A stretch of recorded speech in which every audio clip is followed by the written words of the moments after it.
Welcome back, AP. So y'all literally just left about like a couple minutes ago.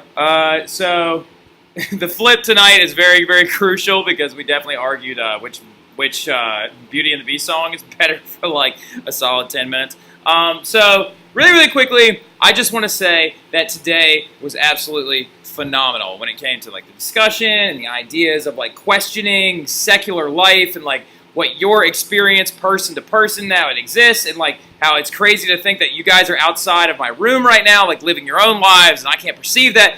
Very cool stuff. Because we got into the ideas of Petrarch, and we got into the ideas of like questioning the lives that you exist in, looking at the world as like a mathematical formula, more like that, and less like what your church just tells you happened, right? So about how it's much more along the lines of like person to person.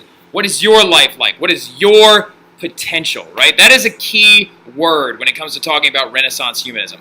Potential, okay? What is your potential? What can you do, right? So anyway, but keep that in mind. But really quickly, speaking of all that stuff, let's talk about the humanist hero, right? So the biggest hero of the humanist era was, pre-humanist era, was a guy by the name of Cicero, right? So those of you who had D'Antonio know this guy's name, hopefully, because Cicero was alive during the time of Caesar, right? He is mentioned, I believe, in Julius Caesar's play. I really don't know. I'd have to go look that up real quick. But Cicero was a phenomenal figure because he was what we refer to today as a cynic, right? Cynic, not taking everything for the way that it is, being able to push back on it, and a skeptic as well, right? So anyway, he supported a return to republican government, right? Supported a return to the republican government, and he actually analyzed in a lot of his writings how the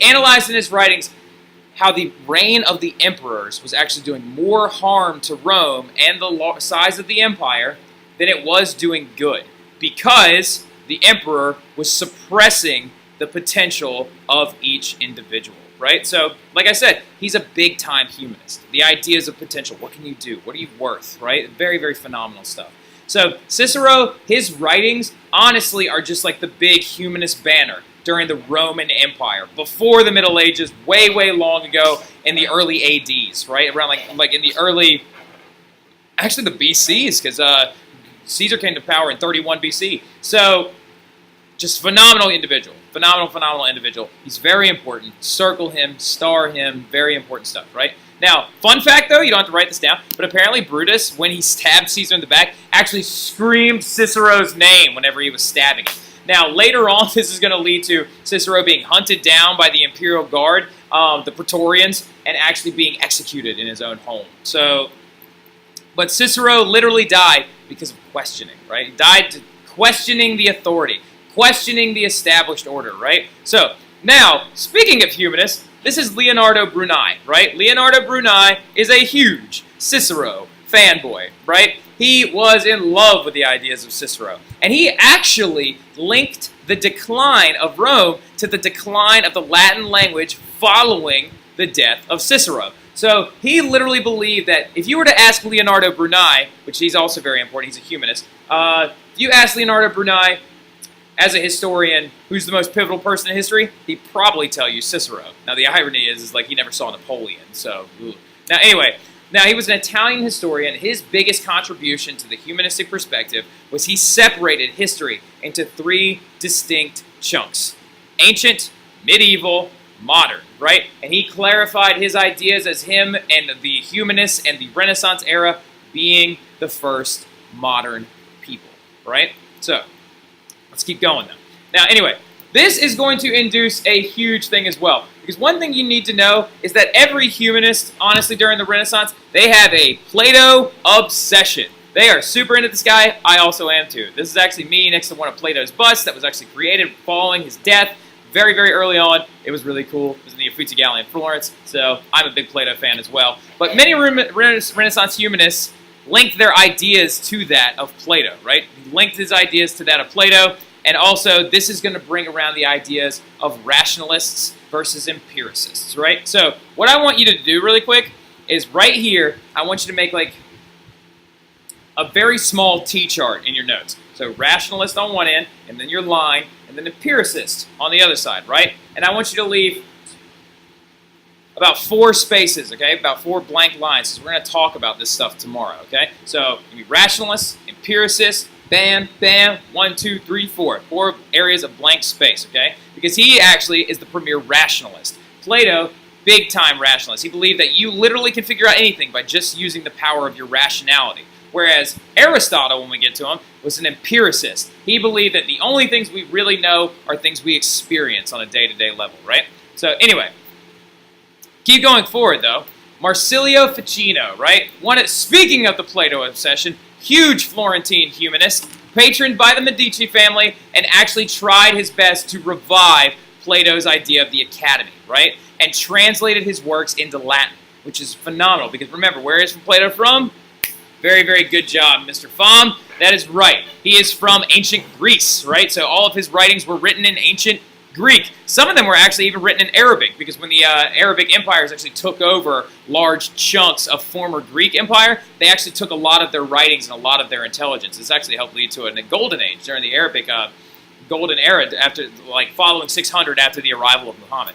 Now, he also tried to synthesize Plato's work with that of Christian theology. He tried to understand the idea that emphasized the ideal thing over the real, right? So the cave and the forms, one of y'all is going to explain the theory of the cave, the allegory of the cave to me tomorrow. So if you want to look up some stuff on it, you can. But those of you who read Sophie's World should be able to help me explain this tomorrow. So keep that in mind, right? Now, anyway, but he emphasized the idea of the real, being the lame version of everything. That all this body, this thing, thing that we walk around in, is lackluster by comparison to the soul that exists within it, right? He actually believed that you should emphasize the idea of the perfect in the celestial universe, the pristine, the best, the thing, the form itself, right? And like I said, we'll get into that in a minute. And a lot of people believe that this was a great union with Christian teachings as well during the early Renaissance, simply because it provoked the idea of trying to be closer to godliness, because actually the only perfect entity that existed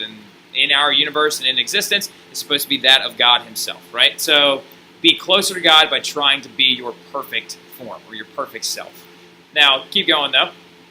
A lot of this comes from the ideas of this thing called virtue, all right? So virtue, being like Mike's secret stuff from Space Jam, is the quality of being able to shape one's reality to their will, right? Like, for example, I try to take history and cater it to my personality so I have a better way of teaching it, right? So as y'all can tell, I'm going back to some of my old flip styles right now. I'm going back to my old prezzies and everything like that because they're me. They're me. And I don't know if you've noticed recently, but my virtue has been all off wonk because I've been trying to use someone else's material that they gave me. I've been trying to grab these little things, and it's just not for me. So I'm going to have to start making all this stuff by hand again. But you know what? I'm fine with that because you guys and I are going to get this together, and I loved how class went today, so we're going to get some more of that going, right? So anyway, but the inspiration of the idea of wonderment and the idea of being able to create something to your own will is actually the emphasis and the inspiration behind why Renaissance art is so important and so amazing. It's because all of these patrons are going to begin to look at these artists as people that have the ability to take just a chunk of marble and turning it into something amazing, right? Taking a blank canvas and turning it into the Mona Lisa. Taking just a pile of rocks and building St. Peter's Basilica out of it, right? These things are phenomenal.